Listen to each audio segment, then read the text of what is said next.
Yes, most of us got high marks in school. Geek. And proud. Paleoanthropology, how we evolved. Indeed. 6, 7, 8 years. I don't know how long we've been doing this, but I just love this geeky science segment that we do every week where we, because I'm an old science geek. What can I say? And I just have one for you today. This is just a really cool one. This is from Science Now, the up-to-the-minute news from Science Magazine, which is, of course, the publication of the AAAS, the American Academy for the Advancement of Sciences, of which I'm a member, and I encourage you to check out. It's absolutely great. I give my kids annual memberships every year for Christmas. Anyhow, among long-lived animals, one of the things that they've discovered is that there are only three animals that have menopause.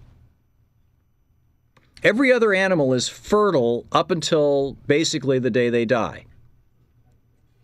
And the three that have menopause are pilot whales, killer whales, and humans. And we all have brains that are about the same size, and we're all highly socially organized. These three species. And in fact, there's some conjecture that pilot whales and killer whales may be even almost as smart as we are. So the size of the brain, of course, doesn't define intelligence. Complexity of the brain does, but they have very complex brains as well. So why is it that only these three species of all the species in the world have menopause? The best speculation. Well, actually, before I tell you the scientific stuff, let me tell you the ethnographic stuff. The thing that I found amazing when I read Peter Farb's book, Man's Rise to Civilization, which Peter Farb wrote this back in the 1960s. He's dead now. He's a brilliant anthropologist. He was the first guy who did a really good, rigorous scientific analysis of how Native American communities were structured culturally at first contact with Europeans. And he talks about the society down in what is now New Orleans and that area where they had pyramids and they had this highly organized society that had a rigid caste system where the top of the caste were literally called the sun gods and the bottom of the caste were literally called the stinkards. And how did they maintain social cohesion? Every family's children, no matter what caste you were, your children had to marry into either two castes below you or two castes above you. So every family had all the castes in it. I mean, some of these societies were incredibly complex. His chapter on the Shoshone is amazing. I quoted at length in my book, The Last Hours of Ancient Sunlight. The Shoshone did not have the word war in their vocabulary. His chapter on the Iroquois nations, amazing. Only the women could vote because every decision had to be made in the context of the seventh generation.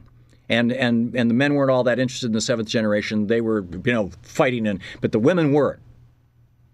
And so only the women had the vote in these five of the six Iroquois Nation Native American communities at first contact with the U.S. So anyhow, one of the points that Peter Farb made over and over and over again throughout the book, one of the things that seemed to be a real constant in Native American communities way back at first contact with Europeans, was that the children were raised by the grandparents.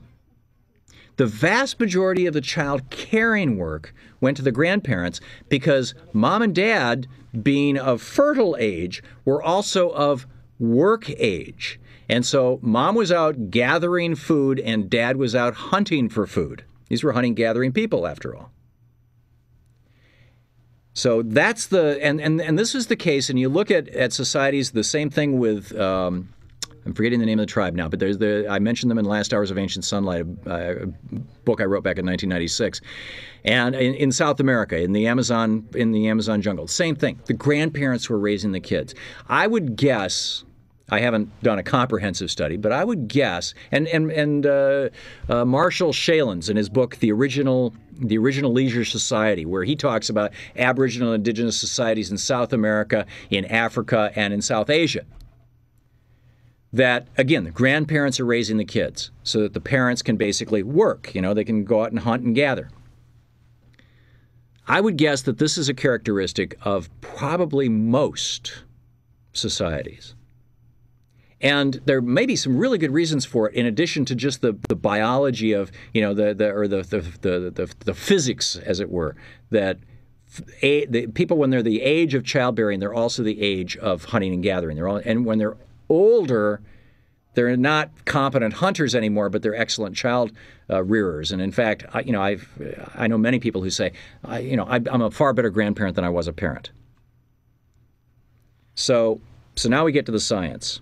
Only three species have menopause among their females: killer whales, pilot whales, and humans. And this is now, according to Science Magazine, American Academy of Sciences, the Advancement of Sciences. Why would some species abandon reproduction?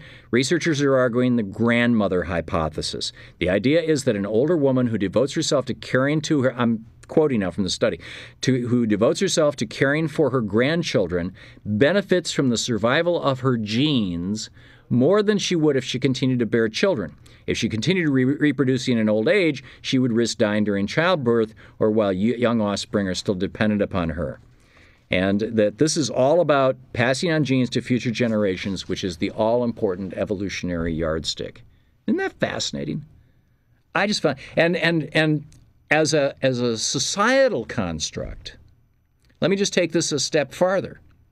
When we lived in Europe, when Louise and I lived in Europe, many of the houses, the old houses in rural parts of Switzerland and Sweden and Norway and Germany had it was the original house, and then there was an extension built on, and then another extension, and another extension. There'd be like 3 or 4 kind of half houses all connected to one, because it was the family and then the grandparents and then the great-grandparents, and they all lived together. And the grandparents, the great-grandparents helped raise the kids.